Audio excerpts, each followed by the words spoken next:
Hey everyone, welcome to the War Room Brief from Adam Roosevelt. This is regarding the Russia-Ukraine war, and I have been covering this story tirelessly for over 6 to 7 months on television in the Middle East, and I want to bring you all into the world of what I've been talking about. So let's go ahead and dive in. Serving at 9 years in the U.S. military, I can tell you from my training that all wars have disruptive objectives. War's always a macro level view. Most people see the news and they see the bombings and they see the attacks, and these incidents obviously are very horrific. Lives are lost, women, children, innocent families, civilian infrastructure, civilian buildings being bombed. But that is the tactical view. Let's get into the macro level objectives. One big question that I think we've all been trying to answer, some of the best experts from Harvard to Yale to the War College have been determining, why is Putin doing this? What is his end game? And now that we've seen a series of activities launched from the NATO allies in the European Union, the G7 as well, we've seen this large enactment of sanctions. And the goal from the Biden administration and the other leaders in the NATO allied forces was to put Putin in a position where his economy would crumble. And now we're starting to see a much larger impact due to the concerns in terms of food insecurity. Russia and Ukraine, 30% of wheat produced there between those two nations. So, we're having fallout impacts. Now, the end game, I would say, is that we all know this first one, which is Putin does not want Ukraine to be a part of NATO. I also believe Putin does not want the Ukraine to be a part of the European Union as well, primarily because attacking the European Union is almost the same as attacking NATO. The same response exists, the same resources exist. And as you all very well know, President Zelensky has pleaded with NATO allies to fast track a potential application. But now, to date, we don't believe that that's going to go forward. President Zelensky has already alluded to the fact that he will probably not be able to take his country into the NATO position in terms of membership. So that's off the table. One of Putin's biggest demands. That was one of his in-game demands. Now, as we continue forward, we're going to see a lot more other things: military concessions, subjugation and rule in terms of inserting a Russia-backed government in key locations to make sure that they can govern under the political umbrella of the Kremlin.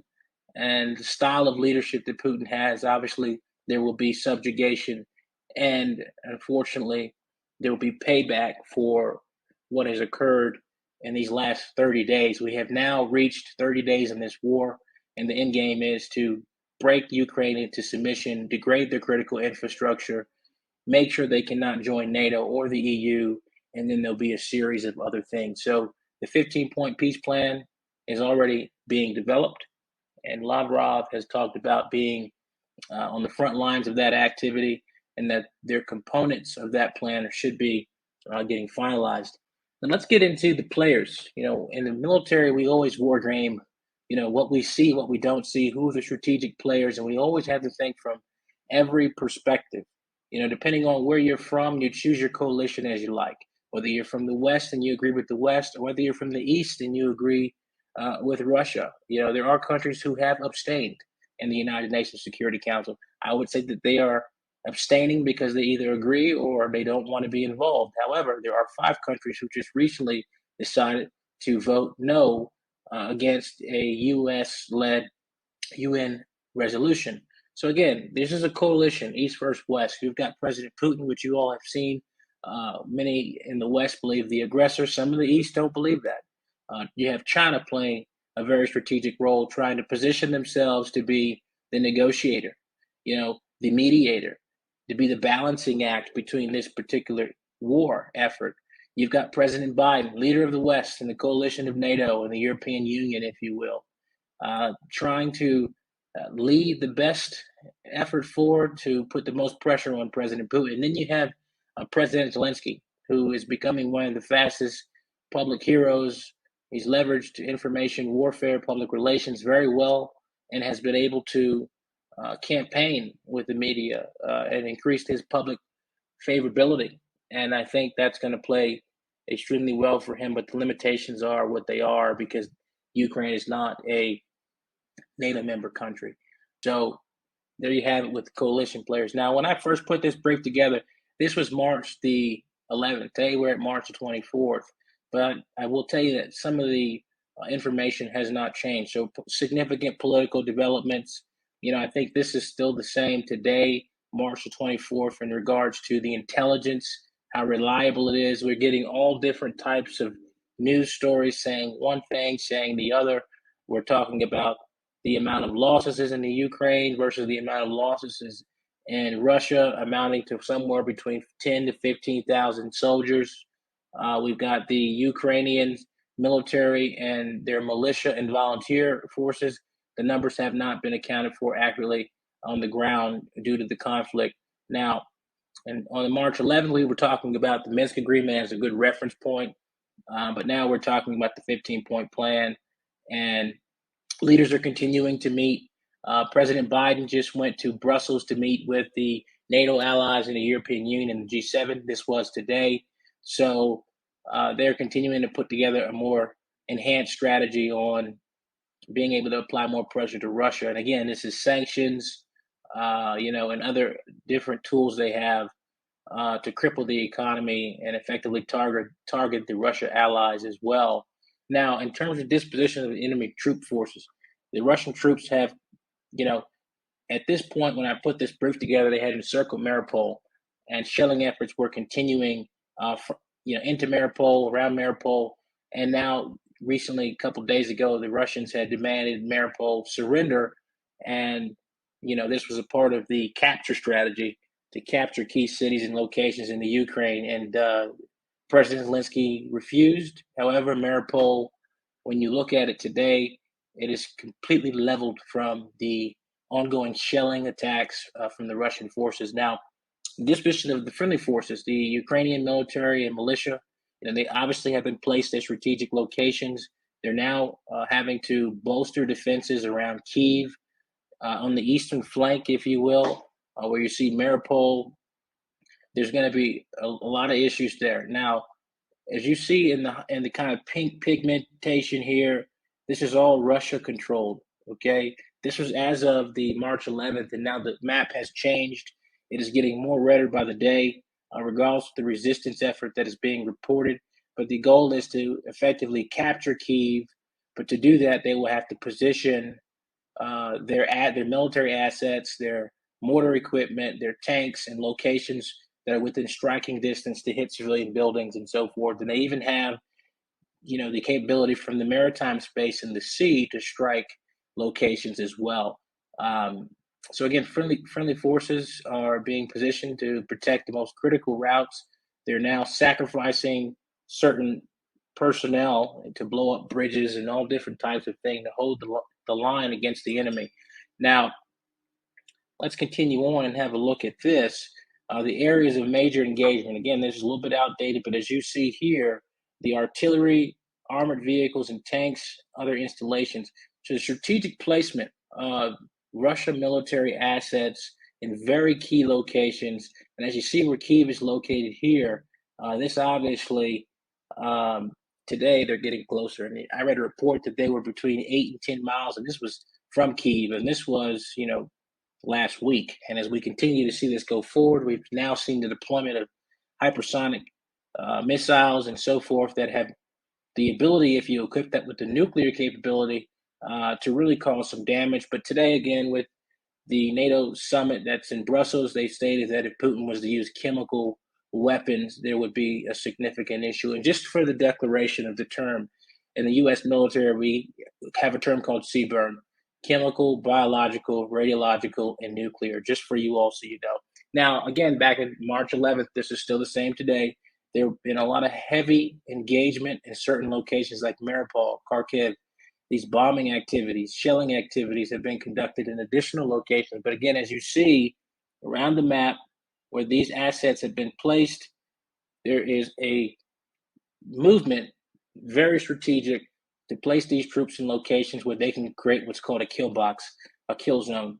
And in this kill zone, it means that the troops have effectively maneuvered in a position where they can hit you on all four sides, north, east, south, west, and military concept. So again, there's the map. You can see it for yourself. And then you see Belarus here, who's now coming into the sanctions phase due to their role in allowing Russia to leverage their location as well. Now, local area situation is still the same, but let's see if there's any updates. Obviously, Mariupol is leveled. Other locations are running low on food. They're operating without electricity. They're low on medical supplies. So the refugee crisis at the time was at 1 million. Now we're at 3 million. Today, the United States is due to announce accepting 100,000 refugees. Other countries are playing their role as well. So we're going to see more folks pick up the slack from the refugee perspective. Now, probable inimical course of action is the same as it was last week. Continuous military campaign toward Kyiv. They're going to conduct airstrikes. They're going to conduct carpet bombing campaigns, and they're going to target strategic checkpoints to get them closer to Kyiv. And strategically enough, they've been targeting supply chains as well, even humanitarian routes. And when I was just recently on air with one of the Ukrainian politicians, and they essentially were crying foul. This Putin is a war criminal, and he's not allowing humanitarian aid. And let me tell you, from a military perspective, the reason why humanitarian aid routes have been targeted is because those routes and those convoys also normally carry military equipment. And that is a concern for military personnel who are leading the offensive attack to make sure that folks in Mariupol or in other locations, Kharkiv, cannot get resources and supplies. So it's not just a humanitarian, situation. It's making sure that the Ukrainians have no possible pathway to supplying their militia, their resistance forces, and so forth. So that's just kind of some information there. And we'll get into the deep dive. I kind of lightly talked about the end game, but I'm going to give you 7 points that I think are pretty critical. Number one, the objective to degrade critical infrastructure in the Ukraine so that the Russians can cripple vital sectors and impact the future growth of the economy of the Ukraine. So it puts them in a state of destabilization, which, if the treaty goes in favor of Russia, it actually makes the Ukraine more dependent on the Russians. Okay, like boxing out the West, because the West wants to get involved in the reconstruction era of the Ukraine. And when that happens, they're able to do what? They're able to put intelligence capabilities, they're able to deploy all different types of things that could effectively be used in the future as surveillance, intelligence, reconnaissance. So the Russians will want to limit the U.S.'s involvement during the reconstruction era. Number two, we talked about positioning U.S. troops in strategic locations to create a kill zone. That's obviously happening, and that will obviously put the Ukrainians in the position to have to surrender. No supplies. They're boxed in on every corner from a military perspective, and there is no way for them to get out of that.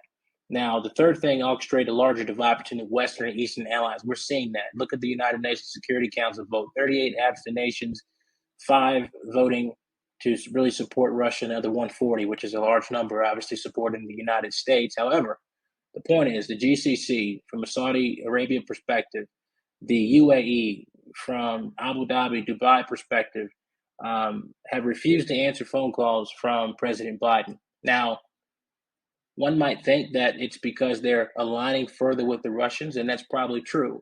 But one also needs to understand historically that in this particular case, the Houthi rebels in Yemen have been targeting Saudi Arabia and the GCC countries independently for a while now. And due to the fact that the Biden administration did not support the GCC during their time of war from this terrorist organization, which is still being carried out today against the GCC, now the U.S. wants to put pressure on the GCC during the Biden administration at a time where they did not even assist the GCC with their issue. You can't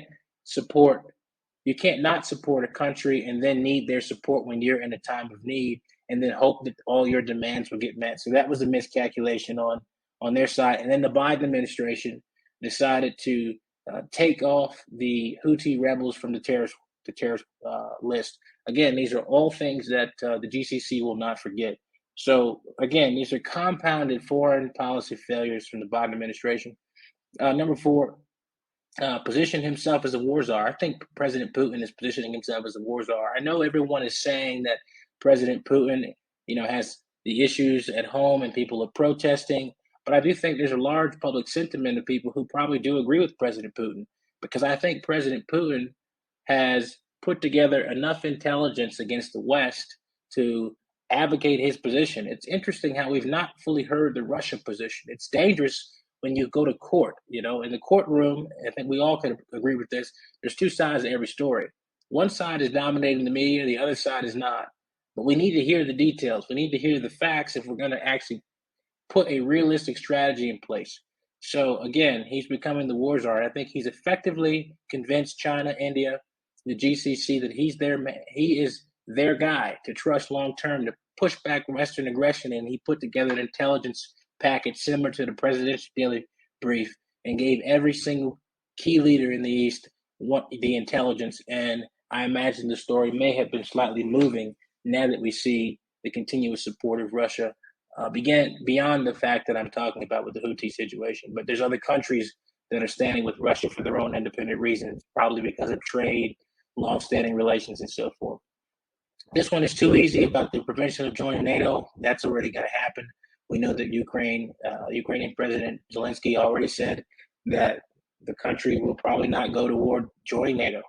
But I keep saying flip-flop statements, so that's a non-negotiable for Russia. Number six, excuse me, install a pro-Russian government in Ukraine. We've already seen this already, trying to install Russian government officials in certain locations. And then seven, every war has a trophy, and I think the trophy is land the first major defeat of the Western NATO alliance and have Eastern alliance pay a war tax. And what I mean by that is there have been studies on organized crime.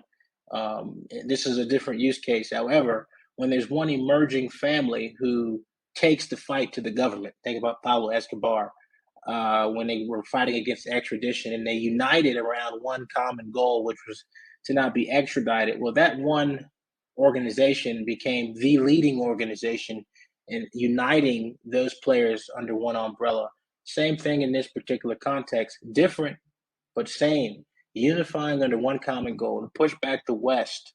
Okay, they from the Eastern perspective is they had no claim of the Ukraine. They were carrying out all types of different activities. The biolab conversation, we've all saw that, and we thought it was a conspiracy theory. And then Congress has a session, and we find out there were over 20 some odd biolabs there. Well, again, I remind you of the four: chemical, biological, radiological, nuclear. Any one of those four become a threat to national security. Okay, and that's from the East perspective, and that's from the West perspective. Then there was the submarine in the Kuril Islands in Russian territory. Interesting, all interesting. So when you look at it from a national security perspective, these are provocations, and you have to call them out as what they are in order for us to be prepared long term to position ourselves in the battlefield, and actually from a strategic perspective. Now, the analysis on NATO's only move. I've continued to support this, and I believe they need to lobby the GCC, but I think the concessions will be too difficult.